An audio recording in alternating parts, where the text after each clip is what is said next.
You're listening to Moviesucktastic. No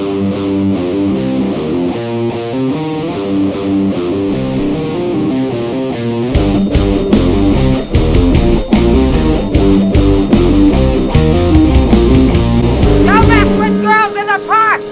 That's not nice! When I get done with that tight, it should be nothing more than an hour.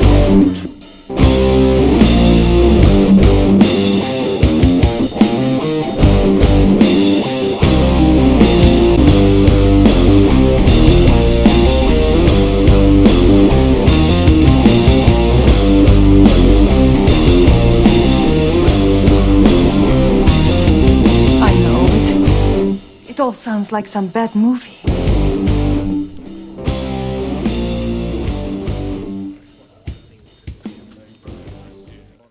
All right. We are back. Yet again. Greetings, fellow traveler. How are we doing? 'Cause we just can't get enough. We can't get enough. We're here. We're here. Can't do it. Just need more. More. There you are. Hey, there we are. We're on the screen. Isn't that... Yeah, you know what? No issues this week with that. That's great. There you are. The happy one. There's Joey. I'm Scott. And we're reviewing Alley Cat, 1984. Right. Oh, yeah. So we're back. I'm the happy one, huh? we're back in the 80s with some Death Wish wannabe filmmaking. And let me tell you something. I've never seen this movie. I've never heard of this movie. If you told me this was filmed in 1976, 74, I would believe you. Mm-hmm. Because even though it's an 80s film, this just oozes 70s exploitation. And it's not like they tried to do that on purpose. It's just that it's so low budget. The acting and the dialogue is so bad that it just naturally went in that direction. And I think it took a few years for it to make, too, because it was originally a Filipino production, and they ran out of cash. Oh, really? So the project went dormant halfway through, and then this other company picked it up, and they finished it. That's why you have 3 directors on the film. Oh, yeah. Usually 2 directors is never a good sign. This had 3. Whenever you see directed by such and such and such and such, and you're like, oh shit, this is gonna be a ride, not a good one.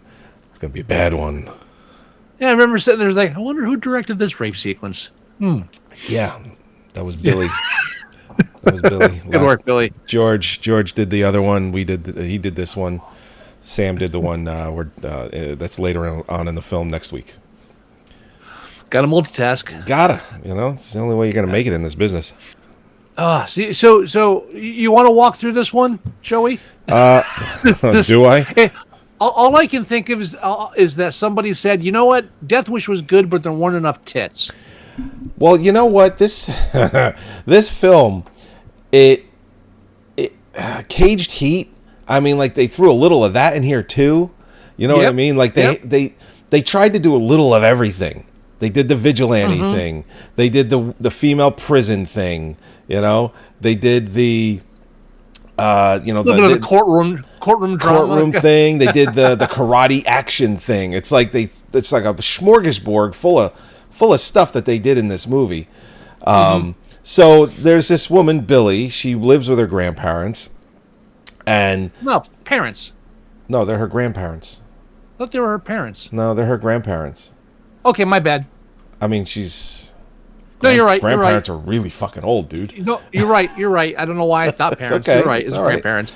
Ignore me. So she's living with them. You could tell that she's not their caretaker, but she's there to be helpful, and they're giving her a place to live, and in return, she's looking out for them, kind of deal.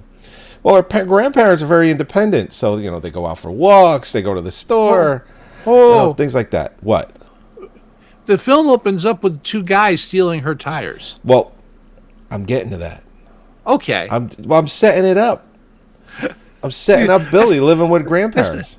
That's not how the film sets it up. The film sets it up with 2 guys stealing tires, and she walks out and kicks their asses.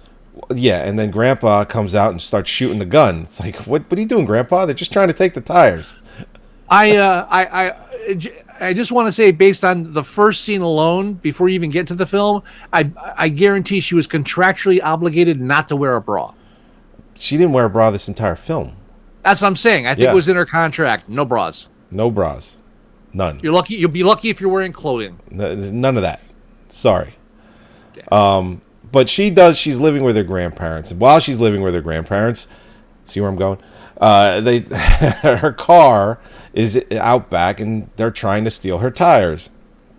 And as Scott mentioned, she goes out and kicks their ass. Well, what this does, it's basically a domino effect, because the two members of the gang that she kicks their ass, two of those members go back to the boss and let him know. Scarface doesn't like to wear a shirt, and likes to wear banana hammocks. He looks like a young Kelgon from Space Mutiny. Oh God, yeah, he kind of does. he's got that same thing where it looks like his skull is trying to escape through the skin. But he has a great sneer all through the. Yeah, I'll give you that. I'll give him that. No, every time the camera was on him, he was aware of it. Yeah. So what ends up happening is they go back to the boss. The boss is like, listen, you got your asses kicked by a girl. It's like, all right, I'm going to show you how it's done. So what they end up doing is Grandma and Grandpa, they go to the supermarket or the convenience store to get some things, and they get accosted on the way back home, except Grandma gets fucking stabbed a few times. They beat up Grandma and Grandpa, yeah. They cut off her finger, right? To get the ring? Yeah. Yeah, they cut off her finger to get the ring. Grandpa looks like he's in bad shape, but turns out that he's just fine. He's all right. Well, no problem with Gramps. Better than Grandma, who was in a coma. Oh, before she died, and then dies. Yeah, bringing everybody down. So Billy likes to go out for runs all the time. So even after this, she's like, I'm gonna go out for a run. It's like Grandpa's like, no. She's like, I'm gonna go. He goes, well, basically, Billy got a caretaker for him now that Grandma is in the hospital, and he's like, well, if I have to have a sitter, you have to go out with a gun, which turns out to be the worst thing because she ends up in jail. Not the first time. She just ends up with a fine, and then she ends up in jail because she speaks up in court. Yeah, you can't talk back at the judge. No, you can't do that. Nope. Yeah, but she's jogging and happens upon a rape, which happens very frequently in the jog around the jogging path. Well, as the caretaker said, something new happens every night.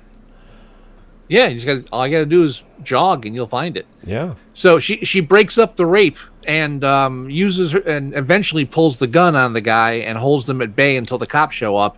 And then her boyfriend. Oh, that's right. She runs into a cop at the hospital. So it literally runs into a cop at the hospital. Yeah, she smashes his face in with a door as she opens it, and that's how they meet. And they start dating. So the boyfriend's partner is a complete asshole. I want to call him the racist cop, but he never does anything racist. But based on his behavior throughout the film, he's racist. Of course, but they just don't show that in the film. Never comes up. I mean, misogynistic asshole. Clearly hates corrupt. women. Yeah, corrupt. I mean, he's banging whores while he's on duty. I mean, just a horrible person all around. So I really can't believe that's where he'd draw the line. Right. No, it's just easier to call him the racist cop. Yeah, he's like, settle your tits, honey. Like he's that kind of guy. It's like at this point you might as well say something racist because everyone knows you're doing it. Just because you're not doing it here doesn't mean everyone doesn't know you're doing it. You are. Everyone's assuming it. You might as well just go for it. Just lean into it, buddy.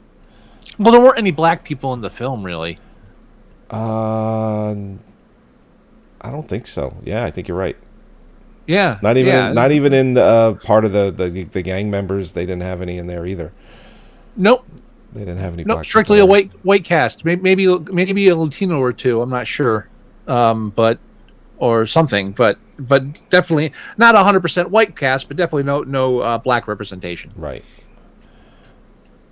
So after the first rape and the trial, Scarface, the guy goes back to Scarface whining again, saying, "Hey man, we were trying to bang this girl, but then that karate chick showed up again." It's like, well, I'll take care of that. So he roughs up and rapes the rape victim to make sure she doesn't go to court.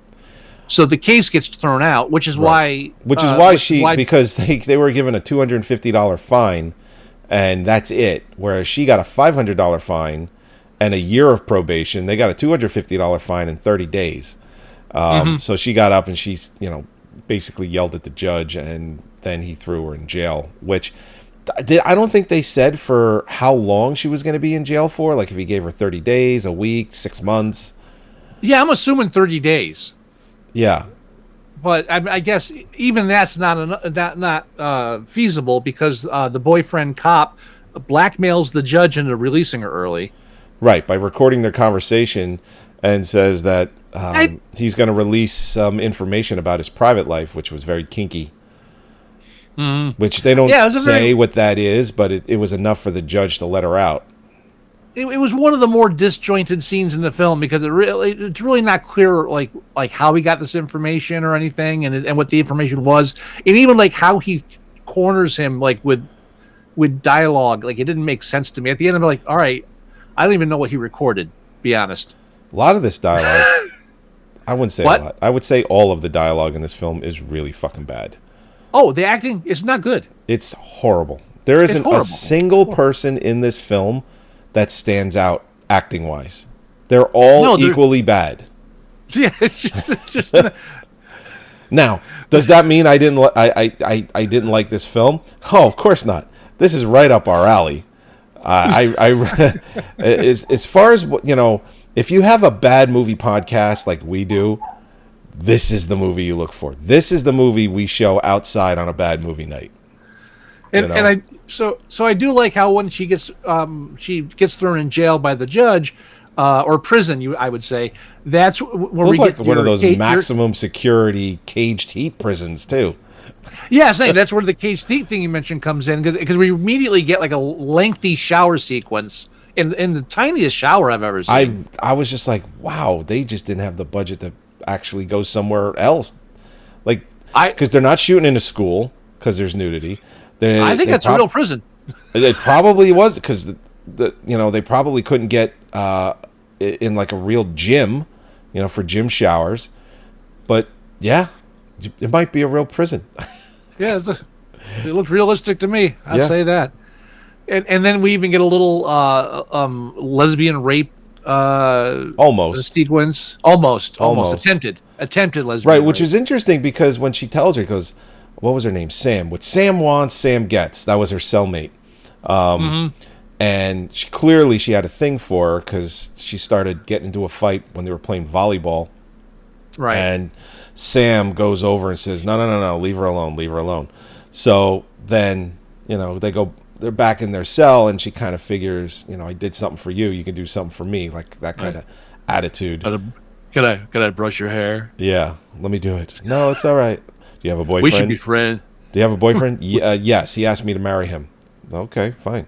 I'm still going to try because you're in jail. We should be friends. We should be friends. So then she beats the shit out of her. And then... Yeah. Well, that's her go-to. Yeah. So she beats the shit out of her for trying to rape her, force herself on her. And fair enough. Well, of course. So then they skip to the blackmailing scene with the judge. Then it skips to her getting out of prison. And as she's leaving, her and Sam seem like they became friends. They came to an understanding. Right. Where she respected her. She took a line. She respected her for it. But they don't. Not that they needed to, but the scene right before that is her beating the shit out of her. Yeah. I don't know if it was a camaraderie thing. I guess, but so where I'm. This is the weak link for you in the film. Oh no. But what I'm getting at is the way she's leaving, she's getting out of the cell, and the way Sam sticks her arm out, where they do like the handshake kind of, girl power. It's like stay strong, kind of thing. Yeah. It's just like she just beat the shit out of her probably the day before. It's like you really created that kind of bond in that short amount of time. Hey, it's prison, man. You know, I mean, maybe it was a week later, 2 weeks later, but there's no. I feel like you're really hung up on this part. I guess I am.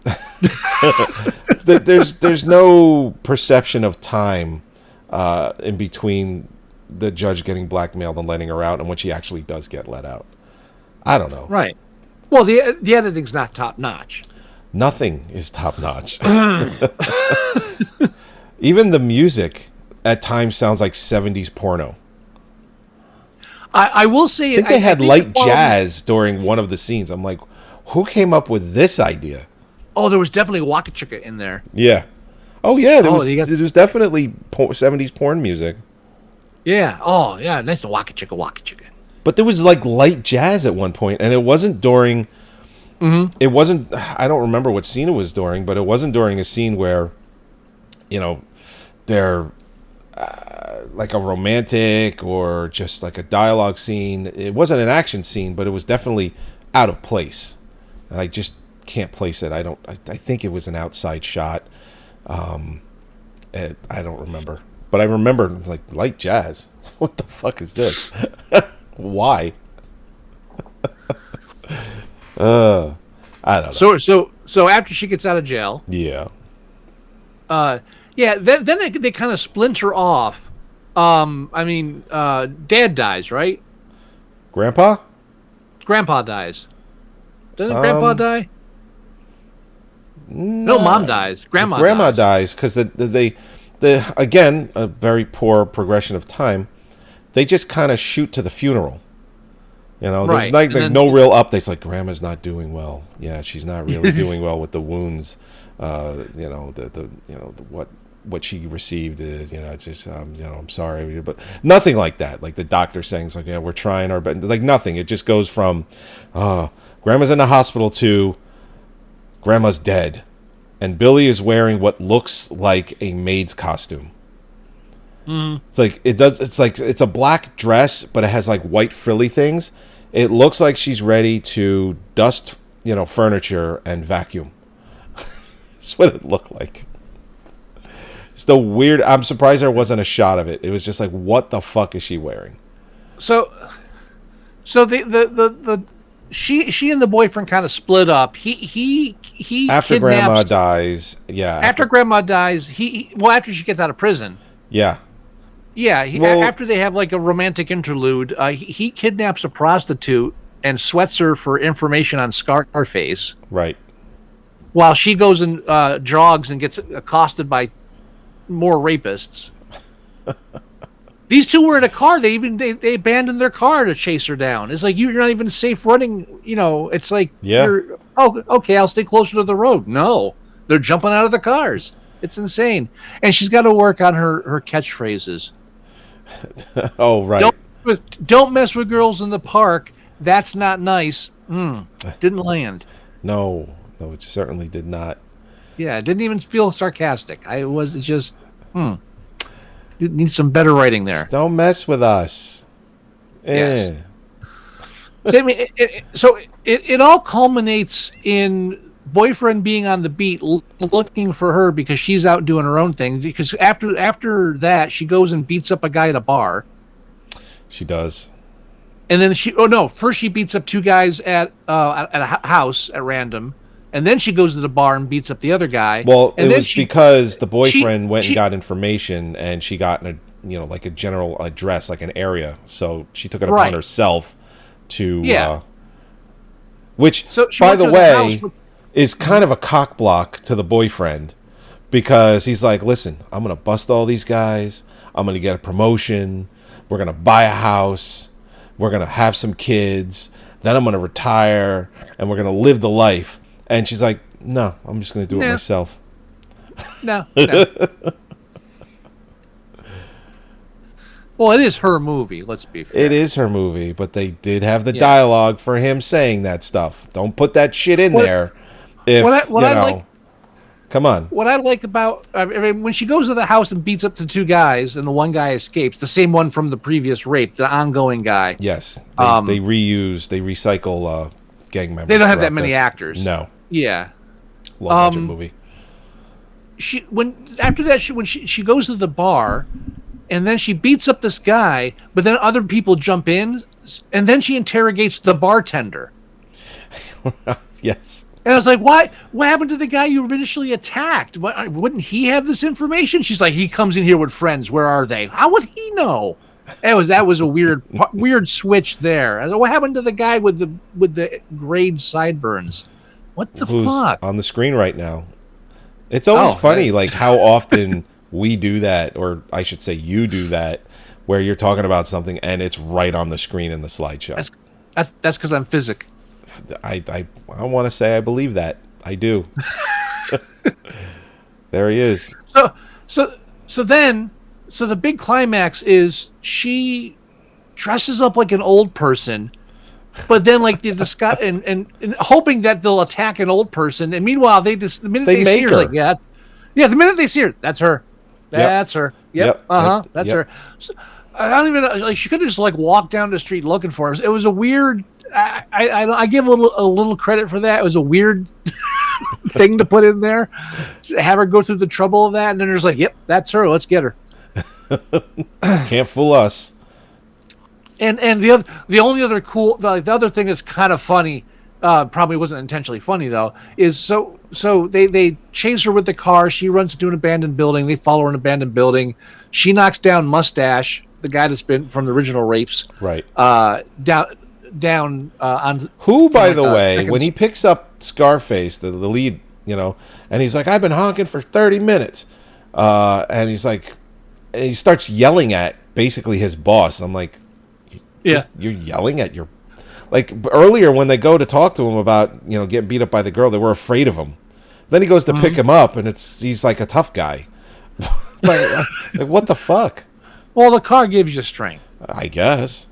I'm sorry. But the other funny part is while they're escaping, like while they're running around inside this abandoned building, Scarface jumps out, gets into his car, and then immediately backs into the doors, which fall and crush the Mustache guy. Right. Like, what did he do that for? and then gets out and runs to the top of his building. I just don't know why he didn't keep driving. Yeah, I would have lived to fight another day. Yeah, it's another ludicrous part of it. And I know. And so then, and that door, by the way, I mean, Yeah. listen, it's not heavy enough to crush somebody. It was made out of fucking balsa plywood. Well, he got beaten up a lot during the film. Maybe it's just finally, too much. I don't know. But it's just it wants to be a vigilante film, but she doesn't really vigilante anybody. It's just Scarface at the end, and you can even argue self-defense for that. Sure. She doesn't go around blowing people away like Charles Bronson, but he gets thrown off a building, and then they have the long shot of him falling, and the camera follows him down, and so I mean, obviously it's a dummy, but not a good one either. Yes. It is terrible. Yeah. When I first saw this, like the cover, I was like, "Oh, yeah, maybe we're thinking like some like Cynthia Rothrock action." No. She's not even doing any of the real karate moves. It's a stunt person. Yeah. I like the one part where the guy out of the car runs and like her leg disappears out of the side of the tree. Whack. Oh, it's completely absurd. Definitely some interesting, definitely interesting editing during the fight sequences. Yes. But this even though they had some fun moments, definitely not a good film. Terrible movie. Something I'd be proud to show on a bad movie night, because I would hope, like when we show Jim Cotta, someone would turn around and go, "Are you serious?" Yeah. We're not watching the whole thing, right? Burned into my brain. Are you serious right now? Yeah. It's like, yes, we are, and we have 4 more movies lined up. Yeah. Or 2 more, because we played Alone in the Dark first that night. Then we did Jim Cotta. We ended with The Black Hole, and that was just you and I. That was just you and me, and we were both both yelling at each other when we falling asleep. Yeah. It's like, no, I'm not sitting through this. It was. I don't remember what we tried after Gymkata. I really don't remember. But me neither. But the black hole, it's like I'm watching it. Scott's falling asleep. I'm like, hey, wake up. Yeah. And then I started falling asleep, and you did the same thing. We were practically like elbowing each other. It's like, get the fuck, stay up. The fuck, man. Yeah. I don't want to watch this alone. Oh. Yeah. I don't remember. Did you sleep over that night? Probably. Maybe. I think you crashed. Now, the rating for Alley Cat at the moment is what's it at? 5.3. Wow. 5. That's way too high. That is high. Yeah. I wonder if this. Well, this is another instance where half points would be great because I could go a solid 4 or 5 on this, but 5 just seems like an average movie. This is below that. I think it seems too much. I would think a 4 is appropriate for this. Mm-hmm. I agree. I think less than a 4 would. I think less than a 4 would take away from the fun bad parts of the movie. Like, even though it's a bad film, it's still kind of like a fun one. Mm-hmm. Anything less than a 4 would ruin that. So I agree. 4 it is. 4. Let's do that. 4. All right. So what do we got? What do we got going ahead on the wheel of? We got the wheel. Let me bring the wheel up. Oh, alrighty. Oh, that's not it. That's not the wheel. Uh-oh. Hold on. There's the wheel. Why? Hold on a second. Hold on one hot second here. Here we go. All right. Currently 289 films, I believe, somewhere around there on that list. 289? Somewhere around that, yeah. Okay. I actually shuffled it again. It says 290. 290, I'm sorry. 290. Okay. 290. I mean, I haven't deleted, obviously, Alley Cat off of this, or... I go in there periodically and delete the old ones. Do you? Okay. Yep. All right. Are you ready? We're going to spin this. Oh. I'm ready. You ready? Do this, man. Yeah. All right. Oh, let's just mention very briefly. Okay. Scott and I, we each get one veto. So we can nix 2 films and then have to do the third one. Okay? So, for instance, last week, I forget what came up. Scott vetoed it. Something else came Medallion. up. Oh, right. Then I vetoed something, and then Alley Cat came up. Jiggly. You vetoed Jiggly.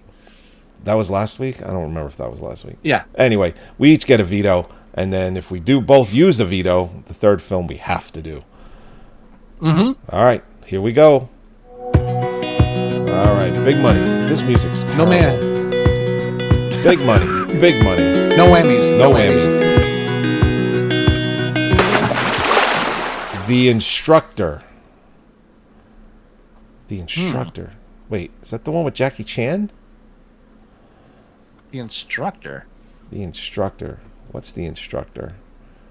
I feel like there's more than one movie with that title. It's got to be... Got a film from 1981. Is that the one? Yeah. It's got to be. I mean... Bob Chaney? Oh, yeah. Martial arts. His self-defense school is considered... I'm going to use my veto. I don't want to do another martial arts thing again. Yeah, I had a feeling, yeah. Nah, I don't it's want another martial arts vengeance one. Okay. All right. Let's. I'm using my veto. Okay. Fair enough. All right. We're going to do this again. Here we go. On it. This music's better. It's funky. All right, come on. What do we got? Move with the rhythm. Shake it up, stop on the top. Lawnmower Man. Oh, I think that's fair. Too bad that but I mean, we'll be reviewing it next week when Halloween is over, but you know what? There's still Stephen King films coming out. I mean, Running Man's coming out soon. Running Man's coming so it'll out. Be topical. Long Walk just went digital. Just watched it. I saw that you liked it too. Oh, yeah. It's good, yeah? It's good. It's Now, good. Yeah. is that a 5-star rating that you do, or is that out of 4? I think I gave that one 4 stars. You did it. You did give it 4, but is it out of a potential 5? That's out of 5. Okay. That's out of 5. Yeah, I didn't think it was perfect, but it was definitely one of the better Stephen King films. And I read the original Bachman book, back when I was a teenager, and it's very close to the original. I mean, Really? Definitely. Yeah. Yeah. It's definitely a great adaptation. It makes me very hopeful for the Running Man one, because that's that one's also what's his face, Stephen Wright, the guy that directed Shaun of the Dead and Hot Fuzz, and the what was the other one? Whatever, at the end of the world, the bar movie, World's End. World's End. Yeah. World's so, and then of course he did Baby Driver. Edgar Wright, you mean? Edgar Wright. Sorry. Edgar Wright. Thank you. So we at least have a very competent director that's actually also good at doing action. So I'm hopeful. Yeah, and again, that's what I read. So when I saw the trailer, I was like, yeah, this feels like it's a lot more close to the source material. Yeah. Which it doesn't have to be identical, but it's nice. It's nice when they don't just take like Lawnmower Man, or they just take the title and do whatever the fuck they want. Well, I mean, that was a short story, but I think it was a very how many pages? Like very short. 15 pages, 20. Yeah, I'm gonna save my review of that short story for the for the podcast. And I'll just mention very, very quickly. Lawnmower Man came out in, I believe, 1993, and this was right at like the dawn of CGI special effects. Like Terminator 2 really kicked it off in 91, and then they had these CGI releases on Laserdisc. Obviously Laserdisc was the way to watch this because it was like the highest quality. It was called The Mind's Eye. Mm-hmm. Okay, and I'll mention this again when we review the film. And then they had another one called Beyond the Mind's Eye, and a bunch of scenes, a few scenes from the Lawnmower Man movie is in this collection of Beyond the Mind's Eye and the Mind's Eye, because the whole thing is just CGI, like very beautiful CGI, like landscapes and cinema type things. So it really helped kick off the CGI revolution, so to say. Mm-hmm. And it helped do it. And CGI wasn't really good for a while. Like, they were using it in everything and not well in a lot of instances. Really, this is a perfect example of that. Where the film, I want to say it's 2 hours, 20 minutes, something like that. And there's a director's cut, isn't there? I think the director's cut's longer than that. Or am I thinking... Well, they typically are. I don't know. I'll have to check into that. 92. Came out in 92. It's an hour and 48 minutes. Yeah. Okay. So I'm betting the director's cut is the 2 hour and 20 minute. The director's cut. Yeah. Not that I ever wanted one. Yeah. I mean, I only watched the director's cut, I think. Well, it'll be interesting because I haven't seen it since it came out in 93. Yeah. 2 hours and 20 I know I hated minutes. 2 hours, 20 minutes was the director's cut. Okay. Yeah. I hope I don't have that. Knowing my predilection, I probably do have it, but I hope I don't. Well, here's the thing. I'll only watch the director's cut if it's the CGI stuff that was cut from it, but I don't think so. Oh, I don't think so. They spent so much money on that. I guarantee everything that was added was just, it wasn't CGI stuff. Well, let's not get ahead of ourselves with that. That's for next episode. Yeah, so let's agree right now that we're not going to watch the director's cut for the review. I can't agree to that. I don't know if I have the director's cut. I'm going to watch it. You don't have to. Clearly I have to watch the same cut, or else we're going to be on the wrong page when we review this thing. Of course I have to. Stop it. That's silly. Well, if I'm going to watch it, I have to watch the director's cut. Wait a minute. So you're going to go out of your way to get the director's cut? I don't know. I just need to know what I'm watching. We'll figure it out. I'll let you know. Oh, wait a minute. I'm unavailable next week. I'm on vacation. Sorry. Okay, so the week after. The week after. Yeah. Yeah, I'm going to be in Philly for a couple of days. Oh, cool. I guess so. All right, you ready to wrap up? Yeah, let's do it. All right. Episode 456 of Moviesucktastic, where we just reviewed Alley Cat, 1984. As always, thanks for joining us for yet another episode. You can go to our website at moviesucktastic.com and you can download the show there. You can listen to the show right on the website. You can click on the YouTube link and it'll take you to the YouTube channel where you can watch what we just recorded. And every single episode is on the website. So, it is out there 100% free. You don't even have to subscribe. Just go get it. You can go to our iTunes page and you can listen to the show there as well. You can go to our Facebook page at facebook.com/moviesucktastic and you can see everything that we're posting there. Obviously, you can go to YouTube. Just do a search for Moviesucktastic and you can watch all of our video episodes. They're all there. And any of the ones from way, way back in the day, Scott has kindly created an episode for that with the audio and a slideshow. So it's a really, our YouTube channel has come a long, long way, and you all have Scott to thank for it. You can leave us email at themovieguys@moviesucktastic.com. You can leave us voicemail at 908-514-4470. And if you want to download our podcast player, you can go to moviesucktastic.com /mst.apk. You can download that there, and you can listen to every single episode that we have. Or just download your favorite podcast player for any device that you have, and just do a search for Moviesucktastic. We come right up. Every single episode is there. Do you have any words of wisdom, Mr. Wilson? When I'm through with that tiger, it should be nothing but an alley cat. Yeah, bad dialogue. I mean, just like when they show up after they tried to steal the tires, they got their asses kicked, and he's like, "Where have you jerks been?" I'm like, "You're the worst fucking boss ever." Where have you jerks been? Like, no wonder why the guy was like yelled at you when he picked you up later in the movie, because you, whatever. All right, everybody. We will talk to you next time when we review Lawnmower Man. Bye-bye. Later.